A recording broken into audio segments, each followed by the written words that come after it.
இப்போதைக்கு வந்து இது போயிட்டே இருக்கு. இது தவறும் பட்சத்தில் நாங்கள் சிபிஐ கேட்போம். இது ஏதாவது போகிற பாதையில் கொஞ்சம் ஏதாவது மாற்றம் ஏற்பட்டால் கண்டிப்பாக எங்களோட குரல் ஒலிக்கினார். அது மாதிரி தான் அந்த குரல் ஒலிச்சிட்டு இருக்கு.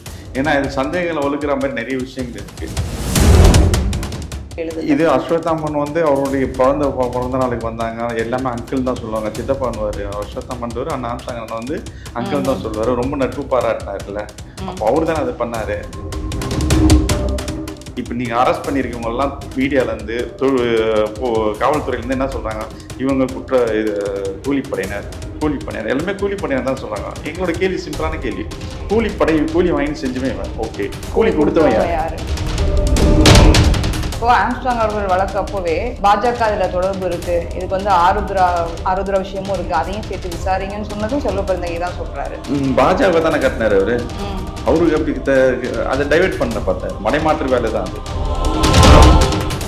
இப்போ இருக்கிற காவல்துறை அருண் தலைமையிலானது நல்லா தான் போயிட்டு இருக்கு. ஆனால் கடைசியாக அவங்களுக்கு ஒரு லெவலுக்கு மேலே அவங்களாலையும் போக முடியாது. அருண்றவர் வந்து ஒரு சென்னை மாநகர கமிஷனர் தான். அவருக்கு மேலே இருக்கிறவங்கலாம் இதுக்கு மேலே போகக்கூடாதுன்ற மாதிரி ஒரு சர்க்கிளை போட்டுருவாங்க. நாங்கள் யாரையுமே நாங்கள் குற்றம் சொல்லலை. எங்களுக்கு உண்டான சந்தேகத்தை கேட்குறோம். சந்தேகத்தை நிவர்த்தி பண்ணுறது தானே காவல்துறை.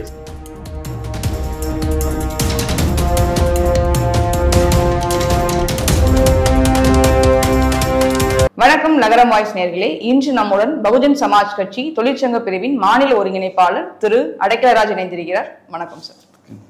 ஆம்ஸ்ட்ராங் கொலை வழக்கில் காங்கிரஸ் மாநில தலைவர் திரு செல்வப்பிறந்தகைக்கும் தொடர்பு இருக்கிறது அப்படின்னு ஒரு புகாரை வந்து பகுஜன் சமாஜ் எழுப்பியிருக்கு. திரு ராகுல் காந்தி அவர்களுக்கும் கடிதம் எழுதியிருக்காங்க. திடீர்னு ஏதோ புகையை கிளப்பி விடுற மாதிரி இருக்கே. இல்லை, திடீர்னு புகையில நாங்கள் ஆதியிலேருந்து எங்கள் மாநில தலைவரான வழக்கறிஞர் ஆனந்தன் அவர் சொல்லிட்டு தான் இருக்காரு. இப்போதைக்கு வந்து இது போயிட்டே இருக்கு. இது தவறும் பட்சத்தில் நாங்கள் சிபிஐ கேட்போம். இது ஏதாவது போகிற பாதையில் கொஞ்சம் ஏதாவது மாற்றம் ஏற்பட்டால் கண்டிப்பாக எங்களோட குரல் ஒலிக்கினார். அது மாதிரி தான் அந்த குரல் ஒலிச்சிட்டு இருக்கு. ஏன்னா இது சந்தேகங்களை வலுக்கிற மாதிரி நிறைய விஷயங்கள் இருக்கு. இப்போ அஸ்வத்தாமன்றவரை பிடிச்சாங்க. அஸ்வத்தாமன் யாருன்னா அவருக்கு காங்கிரஸ்ல ஒரு மிகப்பெரிய பொறுப்புல இருக்கிறது. அவருக்கு முதுகெலும்பா இருந்தவர் இவர் தான். இவருடைய வண்டியில தான் அவர் பயணம் செய்வார். அவருக்கு பொறுப்பு வாங்கி கொடுத்தவர் இதெல்லாம் சொல்லுவாங்க. முழுக்க அஸ்வத்தாமனுக்கு பின்பலமா இருந்தவர் இவர் தான்ற மாதிரி எங்களுக்கு நம்பக தகுந்தமான காரணங்கள் கிடைச்சிருக்கு, ஆதாரங்களும் கிடைச்சிருக்கு. அதை வச்சுதான் நாங்கள் சொல்றோம். ஏன்னா இத்தனை நாள் இல்லாமல் நாங்கள் இப்போ சொல்ல போறோம். அதுக்குண்டான ஆதாரங்களை திரட்டி தான். ஏன்னா எங்களோட புதிய மாநில தலைவர் வந்து ஒரு திறன் வாய்ந்த ஒரு வழக்கறிஞர். அவர் வழக்கறிஞர் போது அவர் அனாவசியமா ஒருத்தர் மேல குற்றம் சாட்ட முடியாது. ஏன்னா அதுவும் ஒரு மாநில தலைவராக ஒரு தேசிய கட்சியோடு இவருக்கு எந்த மாதிரி இருந்தாலும் ஒரு தேசிய கட்சியோடு அவரும் ஒரு மாநில தலைவர். அவரு அனாவசியமா சொல்ல முடியாது.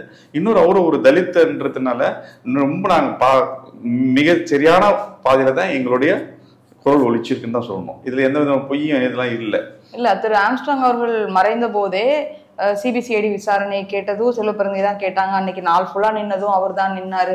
பயங்கரமா இதுக்காக குரல் கொடுத்தது வந்து அவர் தான் வந்து எல்லாமே செஞ்சாரு. அப்போ அவர் மேலே திரும்ப இப்படி ஒரு குற்றச்சாட்டை நீங்க முன் வச்சிருக்கீங்க அப்படின்ற போது கேள்வி எழுது. இது அஸ்வத்தாமன் வந்து அவருடைய பிறந்த நாளுக்கு வந்தாங்க. எல்லாமே அங்கிள் தான் சொல்லுவாங்க. சித்தப்பான்வார் அஸ்வத்தாமன் அண்ணா ஆம்சாங்க வந்து அங்கிள் தான் சொல்லுவாரு. ரொம்ப நட்பு பாராட்டினார்ல.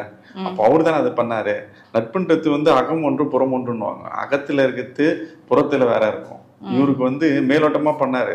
நம்ம பாத்தீங்கன்னா பிரதீப் என்ற ஒரு தம்பி வந்து அங்க ஒருத்தன் தான். கடைசியா அண்ணன் இறந்த பிறகு கூட வந்து பாத்துட்டு போனான். அப்போ அவனும் அந்த இருக்கிறான். அப்போ அவனை மட்டும் எப்படி சொல்ல முடியாது? அது மாதிரி மேலோட்டமா இருக்கிறத வச்சு எதுவுமே சொல்ல முடியாது.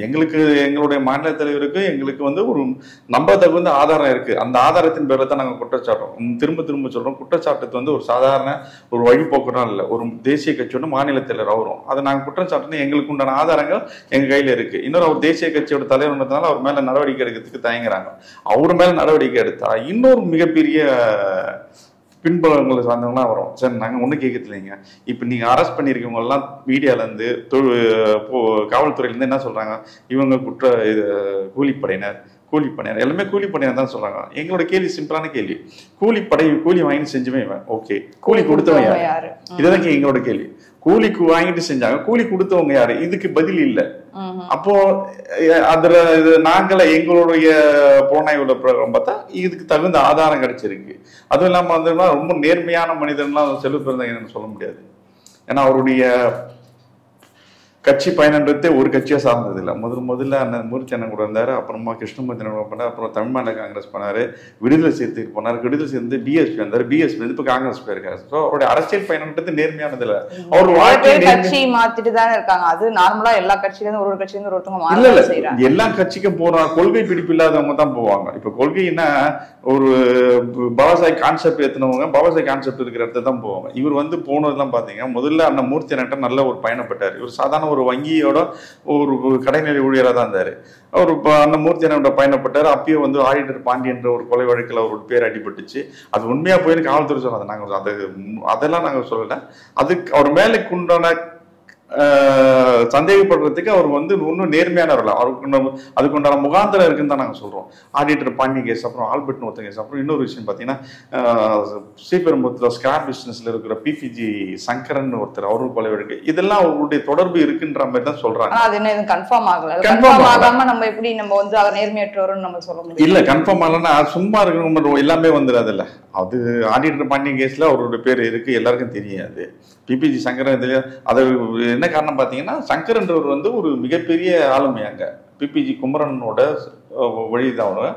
அந்த பிபிஜி குமரன் அங்கே ஸ்கிராப்ல மிகப்பெரிய ஆளுமையா ஒரு கோல் வச்சுருந்தவர், மிகப்பெரிய சிறந்த அவரும் கொலை செய்யப்பட்டார். அதுக்கப்புறம் இவர் வந்தார், இவரும் கொலை செய்யப்படுறாரு.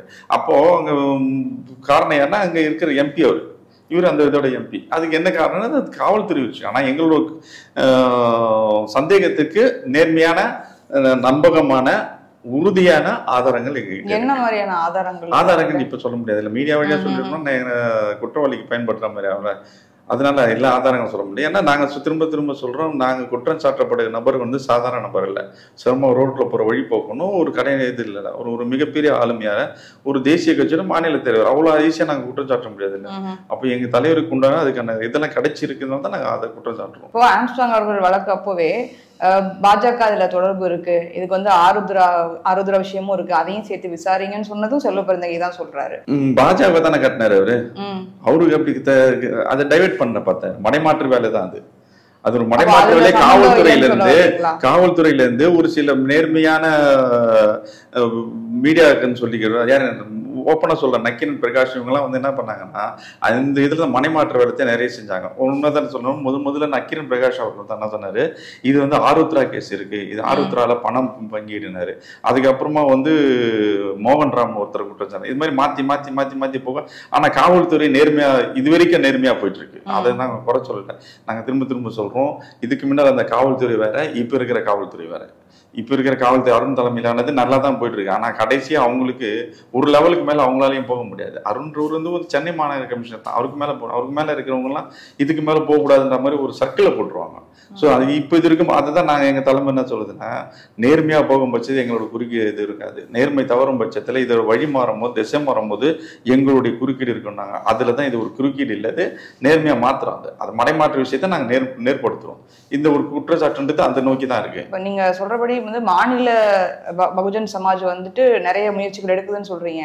இந்த கட்சியே ஆம்ஸ்ட்ராங் வழக்கை வந்து சரியா கையாளன்னு சொல்லி கட்சியிலிருந்து நிறைய பேர் வெளியேறாங்க. இப்போ பவானி அவங்க எல்லாம் கூட வந்து முக்கிய குற்றச்சாட்டா என்ன சொன்னதுன்னா, ஆம்ஸ்ட்ராங் வழக்குக்கு நீதி கிடைக்காது, பகுஜன் சமாஜ் அதை வந்து சரியா செய்ய மாட்டாங்க அப்படின்னு சொல்லி குற்றச்சாட்டை முன்வைக்கிறாங்களே. பவானி அவங்க வந்து இது நீதி கிடைக்கலன்னா அவங்க நீதி கிடைக்கிற வரைக்கும் போராடி இருக்கணும் எங்களோட.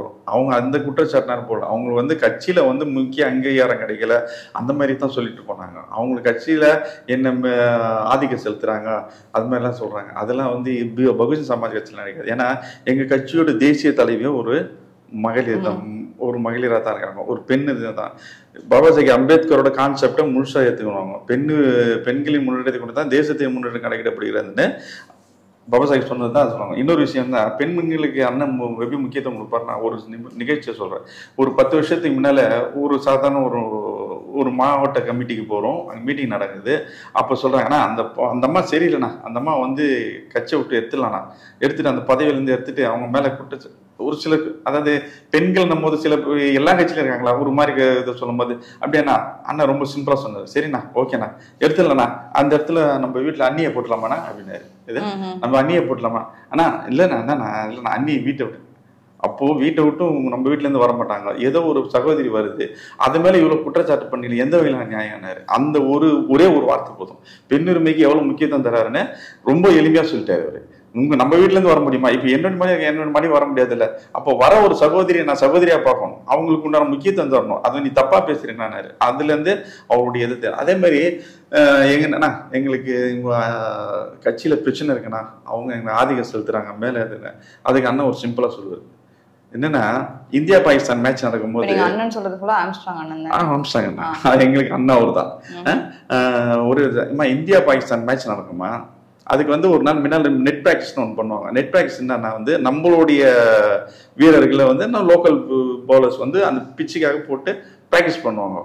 இவனுடைய போலிங்கை உன்னால சமாளிக்க முடியல, நாளைக்கு பாகிஸ்தான் போலிங் எப்படி சமாளிப்பா? அது மாதிரி உள்ள இருக்கிற கட்சிக்காரனே உன்னால சமாளிக்க முடியல. நாளைக்கு நீ போய் யாருக்கிட்ட சண்டை போடணும்? அதிமுக கிட்ட சண்டை போடணும், திமுக கிட்ட போடணும், காங்கிரஸ் கிட்ட போடணும், பிஜேபி கிட்ட போடணும்.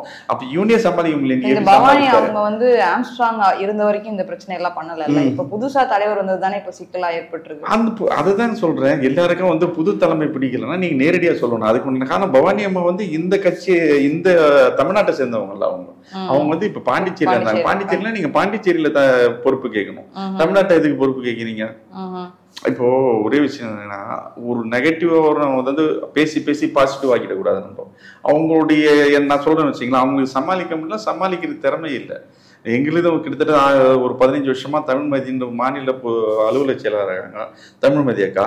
அவங்களுடைய இது வரைக்கும் நல்லா தானே இருக்கிறாங்க, ஒரு சகோதரியா தான் நடந்துக்கிறாங்க. நாங்க சகோதரன் எந்த வித குற்றச்சாட்டும் சொல்லல. அப்போ அவங்களுக்கு என்னன்னா கான்செப்ட் ஏத்துக்கிறதுனால எந்த குற்றச்சாட்டும் அவங்களுக்கு தெரியல, அவங்களுக்கு யாரையும் டாமினேஷன் பண்ண முடியல. ஆனா இவங்க கான்செப்டை ஏத்துக்கல. கான்செப்ட் இவங்களோட கான்செப்ட் வேற, அவங்களோட கான்செப்ட் வேற. அப்ப இவங்களுக்கு டாமினேஷனா அவங்க சமாளிக்க முடியல. அவங்க வச்ச அந்த குற்றச்சாட்டு என்ன குற்றச்சாட்டு வச்சாங்க? ஆம்ஸ்ட்ராங் வழக்கு நீதி கிடைக்கவே கிடையாது. நீதி இன்னும் 90 நாள் கூட முடியலங்க. சார்ஜ் ஷீட் ஃபைல் பண்றது 90 நாள் வரணும். நாங்க எங்களோட இலக்கு என்ன? எங்களை விட பவானி இளவெளிக்கு என்ன தெரியும் சொல்லுங்க? கூட இருக்கிற எங்களை அந்நியார் இருக்காங்க, வாழ்க்கையில இழந்துட்டு நிக்கிறாங்க, எங்க பாப்பா இருக்கிறா, எங்களை விட என்ன அவங்களுக்கு அண்ணன் ஆம்ஸ்ட்ராங் மேல பற்று இருக்கும் சொல்லுங்க? எப்படி சார் சொல்ல முடியும்? அவங்கவுங்களுக்கு தனிப்பட்ட பிரியம்னு ஒண்ணு இருக்கும். இந்த ஒரு நேர்மையா இருக்கணும்ல, அந்த வாதம் நேர்மையா இருக்கணும்ல. எங்களோட நாங்க கூட்டிட்டு 30 வருஷமா அவரோட பயணம் செஞ்சோம். எவ்வளவு பேர் இருக்காங்க, எங்களுக்காக எவ்வளவு உதவி செஞ்சிருக்காரு. இந்த அளவுக்கு நாங்க இங்க உட்காந்து பேசுற அரசியல் தெளிவு கொடுத்துருக்காரு. எங்களுக்கு எல்லாமே ஆளுமை அவர் தாங்க. எல்லாத்தையும் இல்லைன்னா நாங்க ஏதாவது ஒரு சாதாரண ஒரு இதுலதான் சுத்தி நின்றுருப்போம். ஆனா இன்னைக்கு ஒரு அரசியல் ஆளுமையா ஒரு மிகப்பெரிய யாருன்னா கேள்வி கேட்கக்கூடிய இந்த சித்தாந்தத்தை கொடுத்து ஒரு அண்ணன் ஆம்ஸ்ட்ராங். எங்களுக்கு இருக்கிற மாதிரி இழப்பு எதுவும் யாருக்குமே இல்லை. பவானி இளம்பெண்ணிலம்மாள் நாங்க மதிக்கிறோம், ஒரு சகோதரி தான் அவங்க எங்களுக்கு இல்லை. ஆனா அவங்க சொல்றதெல்லாம் பொய்யான குற்றச்சாட்டு. இப்ப நான் அவங்க மேல 1008 குற்றச்சாட்டு சொல்லலாம், அது நாகரிகமாக இருக்காது. எங்க அண்ணன் ஆம்ஸ்ட்ராங் அண்ணன் எங்களை அப்படிதான் வளர்த்துருக்காரு, நாகரிகமா இருக்காது. அது மாதிரி அவங்களுக்கு சித்தாந்தத்தை ஏற்றுக்கலைங்க. அவங்க ஒரு முழுக்க பாபாஜி அம்பேத்கரோட சித்தாந்தம் ஏற்றுனால இந்த பிஎஸ்பியோட கான்செப்ட் ஏற்றுக்கல. எங்களோட தலைமையே ஒரு மகளிர் தானே. அந்த மகளிர் சாதாரண வந்தவங்க. அவங்க பெகஞ்சி மாயாவதி அம்மா சாதாரண ஒரு மந்திரியை எதிர்த்து கேள்வி கேட்டுதான், மந்திரியை கேள்வி கேட்டு அவங்க வயசுல இருக்கும் போது ஒரு மந்திரியை கேள்வி கேட்டுதான் அவங்க வந்தாங்க. ஒரு மந்திரி என்ன சொன்னாங்க, அரிஜன் சொல்லியிருந்தாரு, அரிஜன்ற வார்த்தையை உபயோகப்படுத்தாதீங்க. இது காந்தி சொன்ன வார்த்தையை தான் நான் உபயோகப்படுத்துறேன். காந்தி ஒரு சைத்தான், அவர் சொன்னதெல்லாம் நான் கேட்க முடியாது. ஹரிஜன்றது கொச்சையான வார்த்தை, அது அந்த வார்த்தையை நம்ம சொல்ல முடியாது, அந்த வார்த்தையை சொல்லக்கூடாதுன்னு சொன்னாங்க. இல்லை அப்படின்னா அந்த இடத்துலயே அவங்க மன்னிப்பு கேட்க வச்சாங்க. அன்னைக்கு தான் அவங்க மிகப்பெரிய பிரபலமானாங்க. அவங்கள நோக்கி கன்சிராம் ஐயா போனாரு, நீ என்ன ஆகணும்னாரு. நான் ஒரு ஐஏஎஸ் ஆஃபீஸர் ஆகணும். ஐஏஎஸ் ஆஃபீஸர் ஆகணும்னா நீங்க மேல் மட்டத்தில் இருக்கவங்களோட உத்தரவு அமல்படுத்திட்டு தான் இருக்கும். ஆனா நீ உத்தரவு போற இடத்துல போன்ட்டு கன்சிராம் ஐயா பெகஞ்சியை கொண்டு அரசியல் பாதிக்கு 4 முறை முதலமைச்சர் ஆக்கினார்ல, எல்லாருக்கும் உத்தரவு போட்டாங்கல்ல. அந்த ஆளுமை, அந்த தியாகம் இருந்தா யாருன்னா வரலாம். நிறைய மகளிருக்கு எங்க கிட்ட இருக்கிறாங்க, எங்க சகோதரிக்கு நிறைய பேர் இருக்கிறாங்க. யாரும் கோச்சிட்டு போறதுக்கான காரணம்னா அவங்களுக்கு அந்த சித்தாந்தத்தை ஏற்றல. அண்ணன் சொன்ன மாதிரி இந்த நெட் பிராக்டிஸ்லயே ஃபெயிலியர். அவங்க நெட் பிராக்டிஸ்லயே ஃபெயிலியர் இல்ல, அப்போ தான் பாகிஸ்தான் மேட்ச் நாளைக்கு அப்ப எப்படி பவுலிங் சமாளிப்பாங்க? இப்போ இந்த ஆம்ஸ்ட்ராங் வழக்குல இப்போ நேத்து கூட 10 பேர் மேல குண்டாஸ், டோட்டலா ஒரு 25 பீப்புள் மேல பர்சன்ஸ் மேல குண்டாஸ் போட்டிருக்காங்க. 27 பேர் இது வரைக்கும் அரெஸ்ட் பண்ணியிருக்காங்க. இப்போ இது வெறுமனே தொடர்ச்சியா அரெஸ்ட் மட்டுமே தானே பண்ணிட்டு இருக்காங்க. அதுல நூல் பிடிச்ச மாதிரி ஒன்னொன்னா போயிட்டே இருக்குல்ல. இதை பகுஜன் சமாஜ் போய் கேள்வி எழுப்புறாங்களா? எழுப்புறீங்களா? போன வாரம் கூட நாங்க போயிட்டு மேல் மட்டத்துல செக்ரட்டரியேட்ல கம்ப்ளைண்ட் பண்ணிட்டு வந்தோம். இந்த நீங்க சொல்றதுக்கு குற்றச்சாட்டுக்கெல்லாம் நாங்க கேள்வி எங்க கேட்கணும்னா K1 போலீஸ் ஸ்டேஷன்லயே ஏசி ஆபீஸ்ல கேட்க முடியாது, கமிஷனர் ஆபீஸ்ல கூட கேட்க முடியாது. நாங்க கமிஷனருக்கு மேல இருக்கிற மட்டத்துல தான் செக்ரட்டரியில போட்டு நாங்க மனு கொடுத்துருக்கிறோம். மனு கொடுத்து அதுக்கு உண்டான இதெல்லாம் கேட்டுருக்கு தான் இருக்கோம். அதெல்லாம் ப்ராப்பரா நடந்துட்டு. இப்ப அரெஸ்ட் பண்ணிருக்கவங்க யாருமே உண்மையான குற்றவாளிகள் இல்ல. உண்மையான குற்றவாளிகள் அதான் நான் சொல்றது. எல்லாமே கூலிப்படையை சேர்ந்தவங்க நீங்க தான் சொல்றீங்க. கூலிப்படையை கூலி வாங்கிட்டு செஞ்சாங்க. அப்ப கூலி கொடுத்தவங்க யாரு?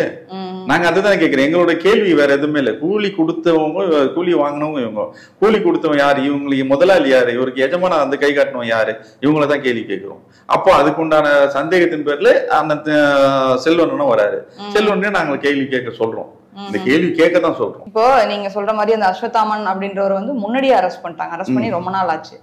ஆனா இப்போ செல்வபிறந்தகை அவர்களை கனெக்ட் பண்ண வேண்டிய தேவை என்ன? இல்ல, முதல்ல பாத்தீங்கன்னா 8 பேர் சரண்டர் ஆனாங்க. அதுக்கப்புறம் 3 பேர் வந்தாங்க. அதுல இருந்து தொடர்ச்சியா ஒன் பை ஒன்னா தான் வந்துட்டே இருக்கு. அதுல ஒரு தான் அஸ்வத்தாமன். அஸ்வத்தாமனுக்கு அடுத்தது தான் இவர் வராரு. சோ கரெக்டா ப்ராப்பரா தான் நாங்க சொல்றோம். இப்போ இந்த நாள் இடைப்பட்ட நாள்ல இதற்கான ஆய்வுகள் நடந்தது. நாங்க சேகரிச்ச விஷயம் நாங்க சொல்றோம். இப்போ நீங்க இதே போல பாஜகல திரு பால் கனகராஜ் அவர் மேலே ஒரு குற்றச்சாட்டு இருந்தது. Police summon அனுப்பிச்சாங்க, விசாரிச்சாங்க. அவர் மேல கட்சி ரீதியான நடவடிக்கை எடுக்க சொல்லி பகுஜன் சமாஜ் ஏதாவது கடிதம் அனுப்பிச்சிங்களா? இல்ல, அதுதான் அவரு நேர்மையா இப்போ பால் கனகராஜன் வந்தாரு. நாங்க அதை சொல்லல, அவங்களா சொன்னாங்க. இருந்தாலும் பால் கனகராஜனுக்கு அவருக்கு நாங்க ஒரே ஒரு கேள்வி கேட்கறதுனா அவர் என்ன சொல்றாங்கன்னா, எல்லாமே ஒரு கிளைண்ட்னா வருவாங்க, கிளைண்ட் வருதுல தப்பு இல்லைங்க, நாங்களும் ஏத்துக்கிறோம். கிளைண்ட் நீங்க ஏன் தேடி போறீங்க? அந்த போட்டோஸ் பாத்தீங்கன்னா இவருடைய ஆபீஸ்ல எடுக்கல. நாகேந்திரன் வந்தாரு, நாகேந்திரன் வீட்டுக்கு போய் இவர் பாக்குறாரு. ஒரு கிளைண்ட் ஒரு அட்வொகேட் போய் பார்க்கணும்னு அவசியம் இல்ல. அந்த சந்தேகத்தின் பேர்ல தான் காவல்துறை கேட்டிருக்கலாம், விசாரிச்சிருக்கலாம்னு நான் நம்புறேன்.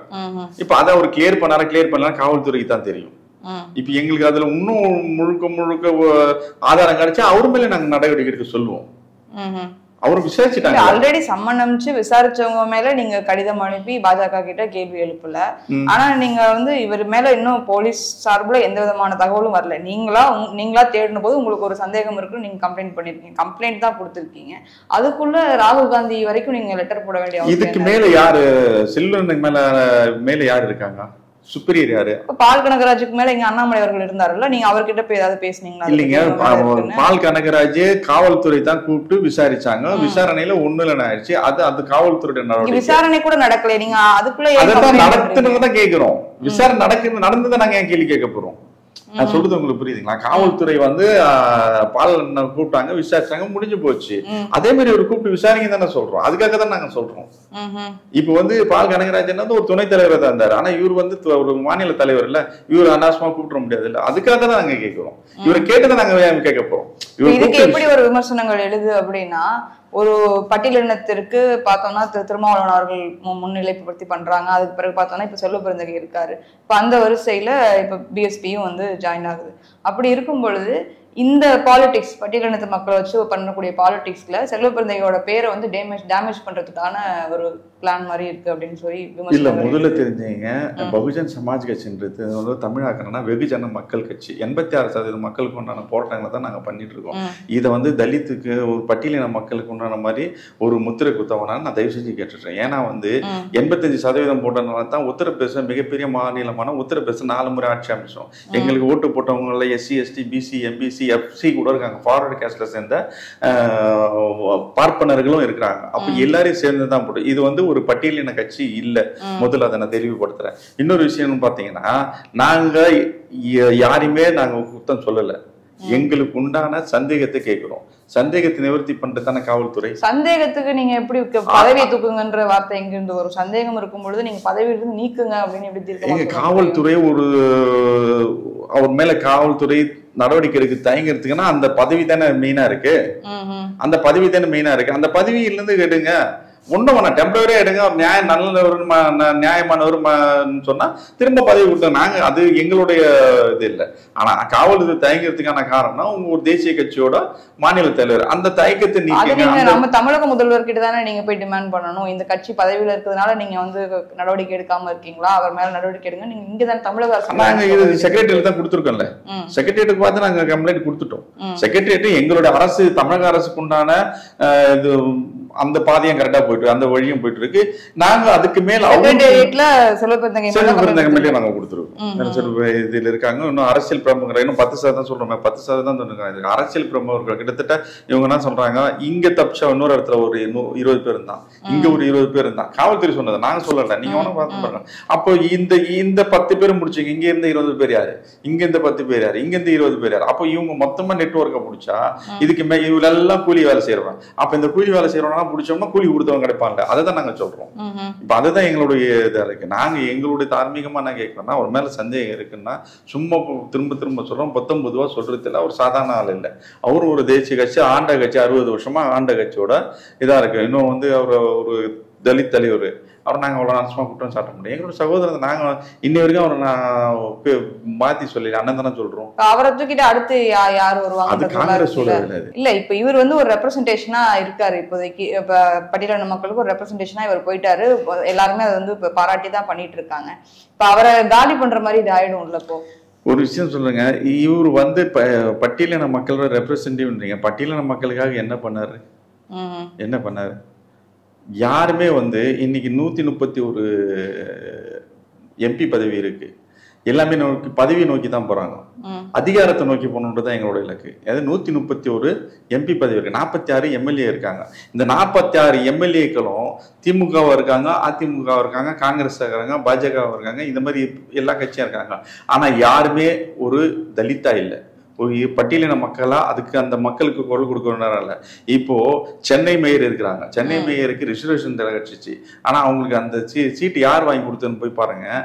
எனக்கு வந்து முத்துவேல் கருணாநிதி வாங்கி கொடுத்தாரு, அவரோட மகன் ஸ்டாலின் மூலியமாவும் அவருடைய மகன் உதயநிதி மூலமாவும் கிடைச்சதுன்னுவாங்க. ஆனா பாபா சாஹேப் அம்பேத்கர் கான்ஸ்டியூஷன்ல இந்த ரிசர்வேஷன் கொடுக்கலன்னா பிரியான்றவங்க இன்னைக்கு மேயர் ஆயிருக்க முடியாது. அப்போ அவங்களுக்கு அது கூட தெரியல. இன்னைக்கு பிரியாவும் இது மூலியமா கேட்டுக்கிறோம். அவங்களுடைய அலுவலகத்துக்கு போனீங்கன்னா பாபா சாஹேப் அம்பேத்கரோட படம் இல்லைங்க. இப்போ திருமாவளவன் கிட்ட போய் ஒருத்தர் நிக்கிறாருன்னா திமுக சரியில்லை, அதிமுக சரியில்லை இது சொல்லி தானே இவரோட இதை சொல்லி ஒரு கொள்கை இப்படி போட போறாங்க. திரும்ப அங்கேயே போட்டு திரும்ப அந்த திமுக அறிவாலயத்தை நிக்க வச்சா இவங்க அப்பா திமுக தான் இருப்பாரு, இவங்க யாருன்னா அதிமுக இருந்திருப்பாங்க, அவன் அங்கேயே இருந்திருப்பானே. எதுக்கு உங்க பின்னால வரான்? உங்களுடைய சித்தாந்தம் பிடிச்சிருக்கு, நீங்க பேசுற பேச்சு இந்த திமுக அதிமுக ஒரு மாற்றா வரணும்னு நீங்க சொன்னது நம்பிதான் வந்தான். திரும்ப நீங்க அங்கேயே திரும்ப நிக்க வைக்கிறீங்களே, அப்போ என்னத்துக்கு நீங்க கட்சி ஆரம்பிச்சீங்க? இப்போ இந்த வழக்குலயே கூட செல்வபெருந்தகை பெயர் அடிபட்டும் போது கீழே அந்த சமூக வலைதளங்கள்ல போடும்போது திருமாவளவன் அவர்கள் மீதும் வந்து விசாரணை திருப்பணும்லாம் போடுறாங்க. இல்ல, அது திருமாவளவனை பிடிக்காதவங்களா இருக்கலாம். இன்னைக்கும் திருமாவளவன் நாங்க மதிக்கிறோம். அவர் வந்து என்ன அதிகாரம் ஊமைகளின் தலைவன் சொன்னோம். மூக் நாயக்கன் பாபா சாஹேப் அம்பேத்கரோட பத்திரிகை வந்தது ஊமைகளின் தலைவன். ஆனா திருமாவளவன் வந்து எப்படின்னா இதுல வந்து ஊமை தலைவனா இருக்காரு, அவரால் பேச முடியல. நீ நிறைய நிகழ்வுல எடுத்து பாருங்க. இன்னைக்கு வந்து விசிகாவா இல்ல திமுகவோட பி டீமா தெரியல, திமுகவோட மந்திரிகள் கூட அவ்வளவு கோபம் வர மாட்டாங்குது, அவங்களுக்கு கோபம் வருது. ஷானவாஸ் எல்லாம் போய் பாத்தீங்கன்னா திமுகவோட பேச்சாளராகவே பேசுறாரு. சேகர் பாபு அவர் வந்து நிறைய கோயில் நிலத்தை மீட்டு எடுத்துன்றாருல, மார்த்தட்டி சொல்லிக்கிறீங்கல்ல. 13 லட்சம் ஏக்கரா வந்து தமிழ்நாட்டில் பஞ்சமி நிலம் இருக்கு. அதுல 1.5 லட்சம் ஏக்கரா தான் இந்த மக்கள் கிட்ட இருக்கு. மீதி 11 லட்சம் ஏக்கரா இந்த நிலத்துல 1 ஏக்கரா நாங்க அந்த சமூக நீதி பேசுற கட்சி அந்த மீட்டு எடுத்தேன்னு சொல்லுங்க. கோயில் நிலத்தை இத்தனை 1000 கோடி மதிப்புள்ள கோயில் நிலத்தை மீட்டு எடுத்தோன்றாங்க. சமூக நீதி பேசுற கட்சிங்க இது. சமூக நீதி பேசுற கட்சியே கடவுள் பேர்ல இருக்கிற நிலத்தை மீட்டு எடுத்தோம் அந்த மக்களுக்கு, அதெல்லாம் இல்லை. ஒரே 1 ஏக்கரா தலித் பஞ்சமி நிலத்தை மீட்டு எடுத்தான் தலித் மக்களுக்கு கொடுத்தோன்னு என்ன சொல்றாங்களா? சொல்ல முடியாது. ஏன்னா இவங்க வந்து சமூக நீதியை வாயாளோட தான் பேசுவாங்க, நடைமுறைப்படுத்த மாட்டாங்க. இப்போ இதே விவகாரத்துல ஆம்ஸ்ட்ராங் அவர்கள் விவகாரத்திலேயே இப்போ சமீபத்துல வந்து பார்த்தோம் அப்படின்னா காக்காத்தோப்பு பாலாஜி அப்படின்றவங்க என்கவுண்டர் பண்ணாங்க. அதுக்கும் தொடர்பு இல்லை அப்படின்னு காவல்துறை தரப்புல சொல்லப்படுது. ஆனா சமூக ஊடகங்கள் எல்லாம் தொடர்பு இருக்கு அப்படின்ற மாதிரி பேசப்படுது. இல்ல சமூக நீதியில சமூக வலைத்தளங்கள்ல நிறைய ஜேம்ஸ் பாண்ட்லாம் இருப்பாங்க, அவங்க கதைக்கெல்லாம் நம்ம சொல்ல முடியாது. ஆனா காக்காத்தோப்பு பாலாஜிக்கும் இதுக்கும் எந்த சம்பந்தமும் இல்லைதான். ஏன்னா அவர் வந்து எங்களுக்கு ஏதாவது ஒண்ணு எந்த விஷயம் நடந்தாலும் இதோட தொடர்பு படுத்தி பேசுறது ஒரு ட்ரெண்ட் ஆகி போச்சு, வேற ஒண்ணும் இல்லை. இன்னைக்கு இந்தியாவில அதிகபட்சமான ஃபிளாஷ் நியூஸ்ல வந்து அந்த ஆம்ஸ்ட்ராங்கோட கேஸா தான் இருக்கும்னு நினைக்கிறேன். நீங்களே பார்த்துருப்பீங்க. ஃபிளாஷ் நியூஸ் திடீர்னு பார்த்தா ஏதோ ஒரு ஃபிளாஷ் நியூஸ் வந்துட்டு இருக்கு. எங்கேயாவது ஒருத்தர் நெல்சன் மனைவியை பிடிச்சாங்க, அதுக்கு இதுக்கு என்ன சம்மந்தம் இருக்கு, உடனே அங்கே போடுறாங்க ஆம்ஸ்ட்ராங் கொலைக்கும் இதற்கும் தொடர்பாண்டு. ஸோ அதை நமக்கு இது பண்ண வேண்டாம். இது சமூக வலைத்தளங்கள்லாம் நிறைய. அவர் வந்து சம்போ செந்தில் அப்படின்ற ஒரு கூட தொடர்புல இருந்து அவருக்கு எனிமிட்டி இருக்கு அப்படின்ற மாதிரி பேசினாங்க. இல்லைங்க, அது அவங்களுக்கு. நான் தான் சொல்றேன்னா சம்போ செந்தில்ன்றவர் ஒரு ரவுடி, அது நான் சொல்லலை, மீடியா சொல்லுது, காவல்துறை சொல்லுது. காக்கா தப்பு பாலாஜியும் ஒரு ரவுடி, நான் சொல்லல, மீடியா சொல்லுது, காவல்துறை சொல்லுது. அதுக்கு இதுக்கு அவங்க 2 பேருக்குள்ள பிரச்சனை. அதனால இது என்ன, அந்த சம்பவ செந்தில் இந்த வழக்குல ஆம்ஸ்ட்ராங் அண்ணன் வழக்குல தொடர்புல இருக்காரு அப்படின்றது ஒண்ணு இருக்குல்ல. அதுக்கு காவல்துறை அவங்க மேல நடவடிக்கை, இதுக்கு சம்பந்தம் இல்லை. சம்பவ செந்தில் இருக்காரு காவல்துறை, அவர் சம்பவம் ஒன்றும் பிடிக்க முடியலன்றாங்க. ஆனா பிடிச்சு அவங்களாம் பிடிக்கலன்றது அது காவல்துறையை வந்து சொல்ல முடியாது. காவல்துறை வந்து அதுவும் இப்ப அருண்ருக்கு நல்லதான் பண்ணிட்டு இருக்காரு. அவருக்கு எங்கேயோ வந்து ஒரு ப்ரெஷர் வருது, இது மறுக்க முடியாத விஷயம். இல்லைன்னா அவருடைய ஸ்பீடுக்கெல்லாம் எல்லாரும் அச்சு காலி பண்ணிட்டு இருப்பாருங்க. எல்லாரும் முடிஞ்சிட்டு இருக்காங்க, முடிஞ்சிடுச்சு. ஆனால் ரொம்ப முடிஞ்சிடுச்சு. ஏதோ ஒரு ப்ரெஷர்னால அவர் என்னது சொல்றது 99 ரன் எடுத்துட்டு ஒரு பால் ஒரு ரன்னுக்கு டக்கு வைக்கிற மாதிரி வச்சுட்டு இருக்காரு. ஆனா அவர் நினைச்சா பண்ணலாமா? இந்த ஆம்ஸ்ட்ராங் அவர்களுடைய கொலை வழக்கு எப்போ முடிவுக்கு வரும்னு அது காவல்துறை தான் சொல்லணும். இல்ல நீங்க சொல்றீங்களா 90% கிட்ட முடிஞ்சிருச்சுன்னு சொல்றீங்க, அதுக்காக கேக்குறேன். அதுதான் சொல்றேன். ஏன்னா தினந்தோறும் வந்து நிறைய பேருக்கு வந்து இன்னைக்கு ஒரு தகவல் வருது, நாளைக்கு ஒரு தகவல் வருது, அப்படி வந்துட்டே இருக்கும் பொழுது மக்களுக்கு இந்த வழக்கு அப்படியே நீர்த்து போகுதோ அப்படின்ற ஒரு நீர்த்து போகத்தான் செய்யறாங்க. அது ஆறுன கஞ்சி பழங்கஞ்சின்னு சொல்ற மாதிரி இவங்க சொல்றாங்க. இது நாங்க எப்போதும் ஆம்ஸ்ட்ராங்கோட சொன்னாங்கன்னா வந்து நீர்த்து போக விட மாட்டோம். நாங்க எப்போதுமே அந்த கொள்கை பிடிப்போடு இருக்கோம். அந்த ஆம்ஸ்ட்ராங் அண்ணனுக்கு நாங்கள் உண்மையாக இருப்போம். நாங்கள் அதை நீர்த்து போக சொன்னோம்னு வச்சிங்க, அதில் நாங்கள் பவானி சொல்கிற மாதிரிலாம் சொல்லணும்னு வச்சிங்களேன், இவங்க வந்து உண்மையாக இல்லை அதெல்லாம் வந்து அவங்க சொல்லலாம், நாங்கள் ஒன்றும் சொல்ல முடியாது. அப்படி நாங்கள் பண்ணோம்னா அந்த கொலைகாரங்களோட நாங்கள் மிகப்பெரிய கொலைகாரங்களும் வெட்டி சாட்சி பண்ணாங்களே 8 பேர், அவங்களோட நாங்கள் மிகப்பெரிய கொடுமையானவங்க. அவருக்கு துரோகம் பண்ண மாட்டோம். அது எங்களோட ரத்தத்தில் இல்லை. ஏன்னா இதை முழுக்க ஏற்படுத்துகிறவர் அந்த ஆம்ஸ்ட்ராங். ஒரு துளி கூட அவருக்கு விரோதமாக போகாது. அவருடைய இதில் நாங்கள் முழுக்க நீங்கள் எழுதிய கடிதத்துக்கு ராகுல் கிட்ட இருந்து ஏதாவது ரெஸ்பான்ஸ் வந்தது? இல்லை, இனிமேல் தான் வரணும். அது போகணுன்னே அது ஃப்ளாஷ் ஆகிருக்கு, அவ்வளோதான், வேற ஒன்றும் இல்லை. அதுக்கு மேலே அவங்க என்ன நடவடிக்கிறாங்க, அது ஒரு குழு வைப்பாங்க, இருக்கா இல்லையான்னு பார்க்க சொல்லுவாங்க, அது நடக்கும். நாங்கள் என்ன சொல்றோம்னா எங்களுடைய ஒரு என்ன சொல்றது ஒரு இது கோரிக்கை வச்சிருக்கோம். ராகுல் காந்தி நிறைவேற்ற வரான்னு பார்க்கணும். ஏன்னா இதுக்கு ஜேபி நட்டா முதல்ல இருந்து ராகுல் காந்தி இரங்கல் தெரிவிச்சிருக்காரு. அப்போ வந்து ஜேபி நட்டா எதிர்கட்சி, இங்க இருக்கிற எதிர்கட்சினால சட்டம் ஒழுங்கு கெட்டு போச்சுனாரு. இவர் வந்து இவங்க சட்டம் ஒழுங்கு நம்பிக்கை இருக்கு, இவங்க காப்பாற்றுவாங்க. ரெண்டுத்துக்கும் பதில் வந்து நான் சொல்ல முடியாது. நட்டா சொன்னதுக்கும் பதில் நான் சொல்ல முடியாது, ராகுல் காந்தி சொன்னதுக்கு நான் பதில் சொல்ல முடியாது. காவல்துறை அருண் அவர் தான் பதில் சொல்லுவாங்க. இது காங்கிரஸ் தரப்புல மறுப்பு தெரிவிச்சு அவங்களும் ஒரு கம்ப்ளைண்ட் கொடுத்திருக்காரு. சந்திரமோகன் அவரும் கூட வந்து தப்பான ஒரு குற்றச்சாட்டு செல்வ பிறந்தகை மேல முன் வச்சிருக்காங்கன்னு அவங்களும் ஒரு கம்ப்ளைண்ட் கொடுத்திருக்காங்க. இப்போ எங்க கொடுத்திருக்காங்க? சந்திரமோகன் கொடுத்திருக்காரு. சட்டப்பிரிவு, காங்கிரஸ் சட்டப்பிரிவு சந்திரமோகன் வந்து ஒரு கம்ப்ளைண்ட் கொடுத்திருக்காரு, ஜெய்சங்கர் மேல கொடுத்திருக்காரு. எங்க மேல கொடுத்திருக்காங்க? இந்த மாதிரி வந்து முகாந்திரம் இல்லாத ஒரு புகார் வந்து அதுதாங்க அவங்களும் போட்டிருக்காங்க. காவல்துறை விசாரிச்சா முகாந்திரம் இருக்கா இல்லையான்னு தெரிஞ்சிடும். இப்போ நான் வந்து அப்பழுக்கற்றோன்னா அப்போ நான் விசாரணைக்கு உட்படணும்ல. நான் நேர்மையாக இருக்க பட்சத்தை என்னை கூப்பிட்டு விசாரிங்க, நான் பதில் சொல்கிறேன்னால. நான் சொன்ன பால் கனகராஜனை நீங்களே சொன்னீங்க. பால் கனகராஜனை வந்தார், அவரோட தரப்பை சொன்னார், நியாயம் இருக்குன்னாங்களா இல்லைன்னாங்களா அது கடைசியாக தான் தெரியும். அவங்க போயிட்டாரு, அவ்வளோதான் முடிஞ்சுமா. அப்போ நீங்கள் நேர்மையாக இருந்தால் போங்களேன், என்ன விசாரணை வளையத்துக்கெல்லாம் போகிறதுக்கு என்ன தயக்கம்? இது வந்தது அவருக்கு ஒரு பரிசோதனை மாதிரி தான். அவர் அப்பழுக்கற்றோர் நிரூபிக்கக்கூடிய இன்னொரு நல்ல விஷயம் தானே. நாங்கள் ஒரு வகையில் உதவி தானே பண்ணுறோம். இதுல அவர் அப்பழுக்கற்றோர் இருந்தாருன்னா அவரோட நேர்மையை யாரும் இனிமே வரவங்க யாரும் கேள்வி கேட்க மாட்டாங்கல்ல. அது நியாயமான விஷயம் தானே. ஆம்ஸ்ட்ராங் மேலே 7 கேஸ், அந்த கேஸ் இது கேஸ்ன்னு போனாங்க. எந்த கேஸும் இல்லை, எந்த கேஸுக்கும் முகாந்திரம் இல்லை. இப்போ நாங்கள் ஒரு சொல்கிறாங்க, டைம்ஸ் ஆஃப் இந்தியா பத்திரிகையில் அவர் மேலே ஒரு இஷ்யூ வந்தது. இவர் வந்து ஒரு ரவுடின்ற மாதிரி குண்டாஸ்ன மாதிரி போட்டாங்க. அது மேலே ஒரு டெஃபமேஷன் கேஸை போட்டு அவங்கக்கிட்ட ஒரு மன்னிப்பு கேட்க விட்டு அவங்களுக்கு சிறை தண்டனை வாங்கி கொடுத்தவர் இப்போ இருக்கிற மாநில தலைவர் ஆனந்தன் தான் வழக்காடி அதை வாங்கி கொடுத்தாரு. அப்போ நாங்கள் அப்பழுக்கற்றவங்க சொல்கிறோன்னா நீங்கள் நிரூபிங்க. ஒரு சீதைக்கு ஒரு தீ குளிச்சா மாதிரி நீங்கள் குளிங்கன்னா நீங்கள் சீதையாகவே இருந்துட்டு போங்களா, சந்தோஷம். எங்களால் நீங்கள் சீதை நிரூபிக்கப்பட்டீங்கல்ல, வாழ்த்துக்கள் தான் சொல்லுவோம். நாங்கள் அப்ளாஜ் கேட்டுக்கிறோம், அப்போ மன்னிப்பு கேட்டுக்கிறோமே. நீங்கள் நியாயமானவர்கள்னு சொன்னால் நாங்கள் மன்னிப்பே கேட்குறோம். அதில் ஒன்றும் தப்பு இல்லையே. இதுலனே இருக்குது, ஒன்றும் பெரிய விஷயம்லாம் இல்லை. அவர் தான் நிரூபிக்கணும், நாங்கள் நிரூபிக்கணும். குற்றச்சாட்டு நாங்கள் நிரூபிக்கிறோம், இல்லை நீங்கள் தான் நிரூபிக்கணும். நிறைய விஷயங்கள் பகிர்ந்துக்கிட்டீங்க, ரொம்ப நன்றி. நன்றி.